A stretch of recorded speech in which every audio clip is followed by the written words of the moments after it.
Job education চেনেললৈ আপোনালোকক স্বাগতম জনাইছোঁ। ইতিমধ্যে NHM অৰ্থাৎ নেশ্যনেল হেল্থ মিছনৰ ফালৰ পৰা আহিছে ভেকেঞ্চি, য'ত ভালেখিনি ভেকেঞ্চি দেখা পোৱা গৈছে। ইয়াতে যদি চাই 1138টা ভেকেণ্ট আছে আৰু অনলাইন এপ্লিকেশ্যন ইনভাইট কৰিছে কেণ্ডিডেটসকলক। ইয়াৰ বাবে এইখিনি ভেকেণ্ট কিন্তু কণ্ট্ৰেকচুৱেল বেচিছ হয় আৰু পাছৰ পৰ্যায়ত মেবি আপোনালোকৰ এইখিনি কণ্ট্ৰেকচুৱেল হৈ নাথাকিব। যিমানখিনি নেশ্যনেল হেল্থ মিছনৰ ভেকেণ্ট অহা দেখা যায় তাত কিন্তু বহুতখিনি কণ্ট্ৰেকচুৱেল বেচিছে হয়, তাৰপিছতে কিন্তু পাৰ্মানেণ্ট ভেকেণ্ট হয়গৈ। গতিকে এইটো কথা ইম্পৰ্টেণ্ট হিচাপে মনত ৰাখিব। ইয়াতে এপ্লাই কৰিবৰ কাৰণে 16 তাৰিখ 7 মাহ 2025 পৰা, যিহেতু কালিৰ পৰা এপ্লাই হৈছে আৰু 31 তাৰিখ 7 মাহ 2025 আপোনালোকৰ লাষ্ট ডেট থাকিব। আৰু ইয়াতে আপোনালোকক উল্লেখ কৰি দিছে education qualification ANM nursing course pass হ'ব লাগিব, এনি নাৰ্ছিং স্কুলৰ পৰা অথবা আপোনালোকৰ ৰিকগনাইজ ইনষ্টিটিউশ্যনৰ পৰা হ'লেও হ'ব। মাষ্ট বি ৰেজিষ্টাৰ্ড থাকিব লাগিব আপোনালোকৰ NHM ANM যিটো আপোনালোকৰ হেল্থ ভিজিটৰ কাউন্সিলত উল্লেখ কৰি দিছে ইয়াতে সকলোখিনি। আৰু following reservation will be applicable during recruitment.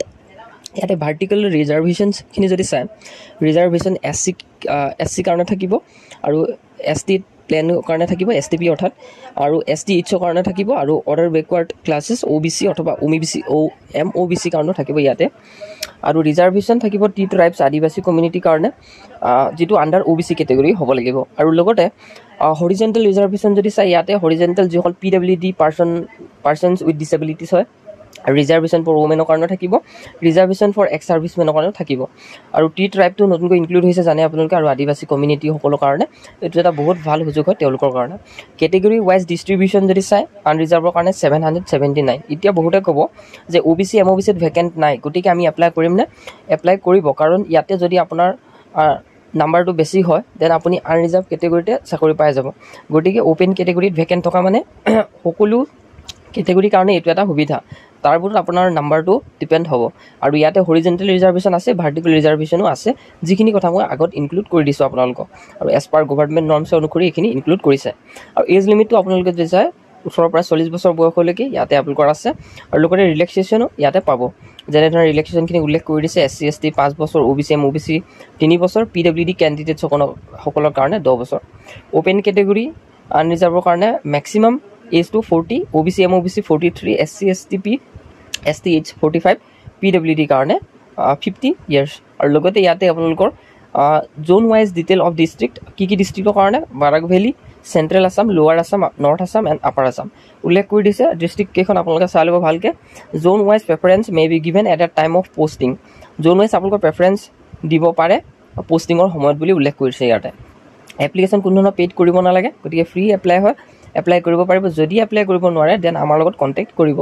আৰু লগতে চিলেকশ্যন প্ৰচেছখিনি যদি চাই আপোনালোকৰ, ইয়াতে director of national health mission Assam, যিটো NHM.assam.gov.in, ইয়াত ভিজিট কৰিব লাগিব। ইয়াতে আপোনালোকৰ সকলোখিনি কথা বিতংভাৱে চিলেকশ্যন প্ৰচেডুৰ বিষয়ে আলোচনা থাকিব আৰু নটিফাইড কৰিব অফিচিয়েল ৱেবছাইটত। টাৰ্ম এণ্ড কণ্ডিশ্যনখিনি উল্লেখ কৰি দিছে। ইয়াৰ বাবে ইনষ্ট্ৰাকশ্যন কি হয়, এপ্লাই কৰিবৰ কাৰণে আপোনালোকক কি প্ৰয়োজন হ'ব।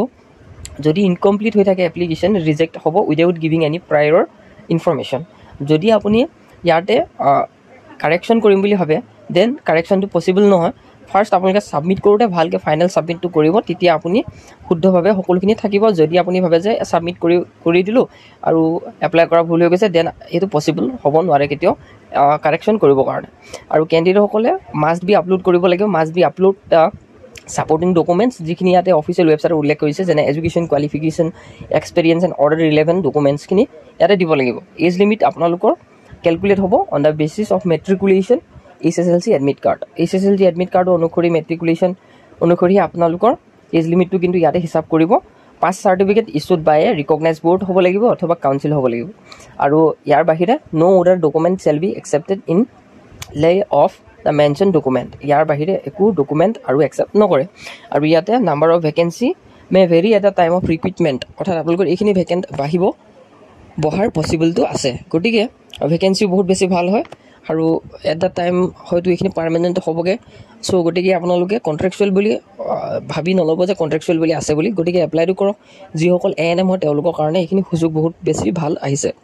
চ' ইমানে ইনফৰমেশ্যন আছিলে, আমাৰ চেনেলৰ লগত জড়িত হৈ থাকিব। যদি কিবা বুজি নাপায় দেন আপুনি টেলিগ্ৰাম বা আপুনি ইনষ্টা সকলোতে ফ'ল' কৰি এইখিনি বিষয়ে ইনফৰমেশ্যন ল'ব পাৰিব। তো ইমানেই আছিলে। আমাৰ কেণ্ডিডেট বহুত বেছি আছে এনেকুৱা ধৰণৰ কেণ্ডিডেট হেল্থ ডিপাৰ্টমেণ্টৰ লগত, গতিকে তেওঁলোকে বহুতে সুধি থাকে। চ' এইকাৰণে ভিডিঅ'টো বনোৱা হ'ল।